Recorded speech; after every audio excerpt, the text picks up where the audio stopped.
agar kita tidak kikir dan sombong.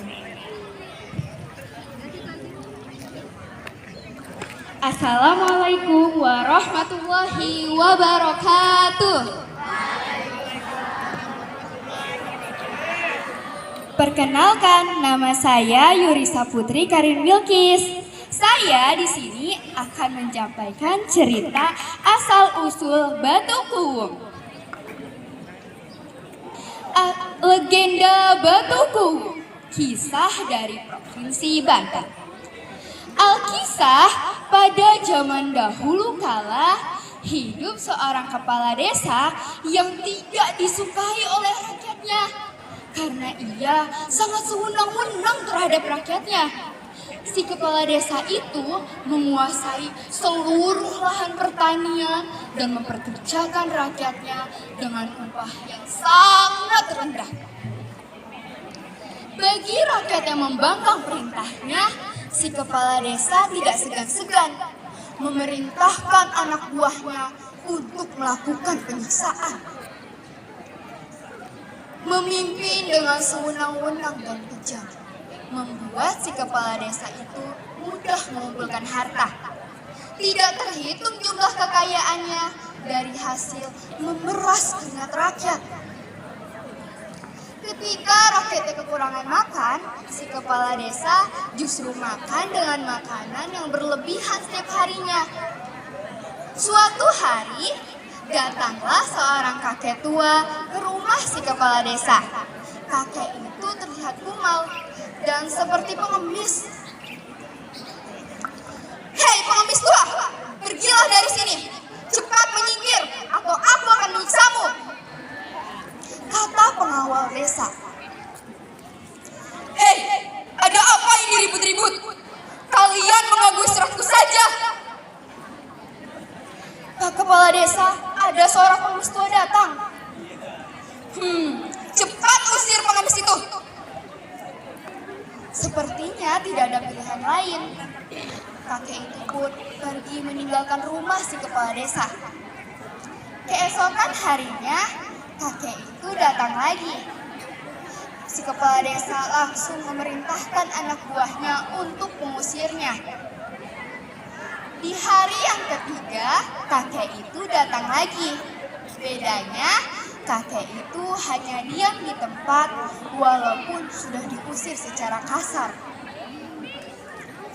"Pengawal, jika pengemis itu tidak mau pergi, hajar saja dia." Para pengawal si kepala desa yang jahat itu pun segera memukuli kakek tua dengan tongkat. Anehnya, tongkat para pengawal itu justru patah.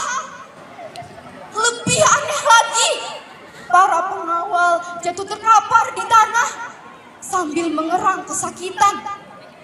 Padahal kakek tua itu hanya diam saja.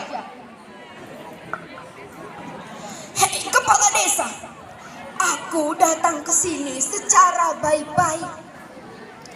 Dan untuk ketiga kalinya, kamu memperlakukanku dengan cara yang sangat buruk.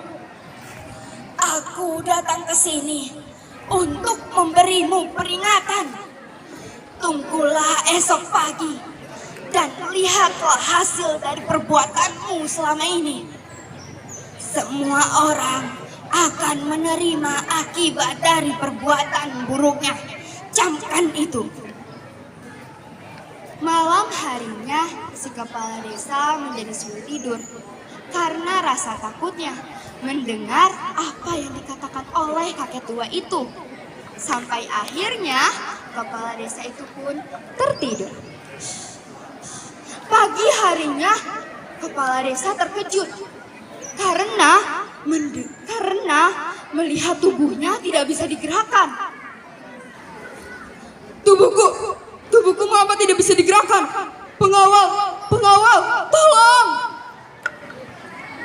Tabib datang silih berganti, mencoba mengobati si kepala desa. Tapi sepertinya tidak ada satupun tabib yang bisa menyembuhkannya. Puluhan tabib dari berbagai desa lainnya telah didatangkan, dan hasilnya sia-sia. Hei kepala desa, lihatlah dirimu sekarang. Ini semua hasil dari perbuatanmu selama ini. Tolonglah aku, kakek. Tolong. Ada 3 syarat yang harus kamu penuhi agar cepat sembuh. Pertama, kamu harus menghilangkan sifat kikirmu. Jika kamu bisa melakukannya, maka kelumpuhanmu akan berkurang sedikit. Kedua, kamu harus bertapa pada sebuah batu cekung di Gunung Karang selama 40 hari. Kamu bisa pergi ke sana walaupun dengan bersusah payah. Dan ketiga, kamu harus membagi-bagikan semua hartamu kepada rakyatmu.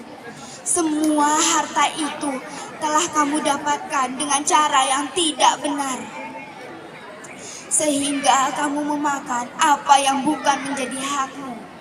Jika ingin makan, lakukanlah dengan cara yang benar. Si kepala desa itu pun memenuhi apa yang dikatakan oleh kakek tua itu. Ia kemudian meninggalkan sifat kikirnya. Benar, apa yang dikatakan kakek tua itu, kelumpuhannya berkurang sedikit. Ia mampu berdiri dan berjalan ke Gunung Karang walaupun dengan sebuah tongkat dan tertatih-tatih. Setibanya di Gunung Karang, si kepala desa melihat sebuah batu cekung. Ia kemudian bertapa di tempat itu. Si kepala desa bertapa dengan sungguh-sungguh.